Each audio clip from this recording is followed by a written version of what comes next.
এই ভিডিওতে আমি আপনাকে একটি ক্রিপি সাউন্ড শোনাবো। সাউন্ডটি দিনের বেলা শুনলে হয়তো আপনার কিছু মনে হবে না, কিন্তু রাতের বেলা অন্ধকার রুমের মধ্যে আপনি যদি এই সাউন্ডটি শোনেন তাহলে আপনার গা অবশ্যই শিউরে উঠবে। এরকম সাউন্ড এর আগে অন্য কোথাও শুনেছেন কিনা তা অবশ্যই বলবেন। অবশ্যই সাউন্ডটি দু কানে ইয়ারফোন লাগিয়ে শুনবেন।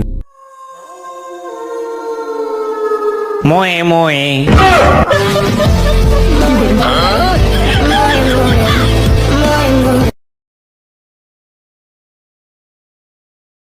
এই ভিডিওতে আমি আপনাকে একটি ক্রিপি সাউন্ড শোনাবো। সাউন্ডটি দিনের বেলা শুনলে হয়তো আপনার কিছু মনে হবে না, কিন্তু রাতের বেলা অন্ধকার রুমের মধ্যে আপনি যদি এই সাউন্ডটি শোনেন তাহলে আপনার গা অবশ্যই শিউরে উঠবে। এরকম সাউন্ড এর আগে অন্য কোথাও শুনেছেন কিনা তা অবশ্যই বলবেন। অবশ্যই সাউন্ডটি দু কানে ইয়ারফোন লাগিয়ে শুনবেন।